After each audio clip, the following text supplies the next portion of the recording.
ఈ మాటలు వినగానే సాన్ గుండె పగిలినంత పనవుతుంది. అతను మిసెస్ లిన్తో, నేను ఈ రింగు కొనడం కోసం సంవత్సరమంతా కష్టపడ్డాను. 6 నెలల పాటు తిండి తిప్పలు మానేసి డబ్బులు దాచుకున్నాను. అంతలా కష్టపడి కొంటే నన్ను ఇలా కాదంటావా? నువ్వు ఎప్పుడైనా నన్ను నిజాయితీగా ప్రేమించావా అని అడుగుతాడు. దానికి మిసెస్ లిన్ ఏమాత్రం జాలి లేకుండా, నేను నిన్ను ప్రేమించానని నువ్వు ఎలా నమ్మావు? నీలాంటి చేతకానివాడిని ఎవరైనా ప్రేమిస్తారా? అసలు నా రేంజ్ ఏంటో నీకు తెలుసా? ఎన్లాగా నా అవసరాలన్నీ తీర్చే వ్యక్తినే నేను ప్రేమిస్తాను అని మొహం మీదే చెప్పేస్తుంది. ఈ మాటలు వినగానే సాన్కి విపరీతమైన కోపం వస్తుంది. అతను ఎన్ని కొట్టడానికి ముందుకు వెళ్తాడు.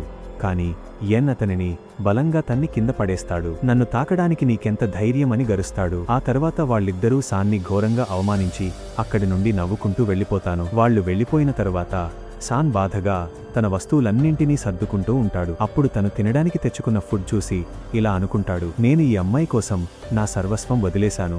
రోజంతా కేవలం ఒక్క పూట మాత్రమే తినేవాణ్ణి, అది కూడా ఒక చిన్న బన్ మాత్రమే.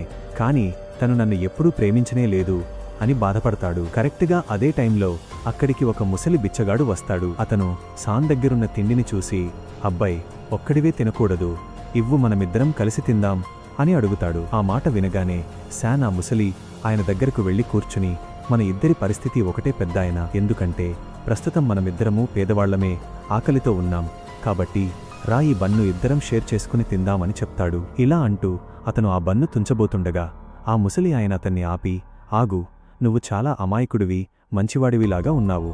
అయినా సగం బన్ తింటే మన ఇద్దరి కడుపు నిండదు అని అంటాడు. అలా చెప్పి శాన్ చేతిలో ఉన్న బన్ను తీసుకుని తన పాత గిన్నెలో పెడతాడు. అంతలోనే అక్కడ ఒక వింత మ్యాజిక్ జరుగుతుంది. ఆ గిన్నెలో పెట్టిన ఒక్క బన్ కాస్త 2 బన్లుగా మారిపోతుంది. అది చూసి శాన్కి ఊపిరి ఆగినంత పనవుతుంది. నోట మాట రాక అలా షాక్లో ఉండిపోతాడు. అది చూసిన ముసలి ఆయన బహుశా అతనికి ఇంకా ఆకలిగా ఉందేమో అనుకుని ఆ 2 బన్లను మళ్లీ గిన్నెలో పెడతాడు. ఈసారి ఆ 2 బన్లు కాస్త 4 బన్లుగా మారుతాయి. అప్పుడు ఆయన 2 బన్లను శాన్కి ఇస్తూ, తిను, ఇప్పుడు నీ కడుపు నిండుతుంది అని చెప్తాడు.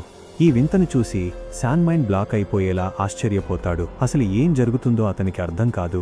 కరెక్ట్గా అదే సెకండ్లో ఆ ముసలి బిచ్చగాడు అక్కడి నుండి మాయమైపోతాడు. కాని ఆ మ్యాజిక్ గిన్నెను మాత్రం శాన్ కోసమే అక్కడే వదిలేసి వెళ్తాడు. శాన్ ఆ గిన్నెను చూసి నమ్మలేకపోతుంటాడు.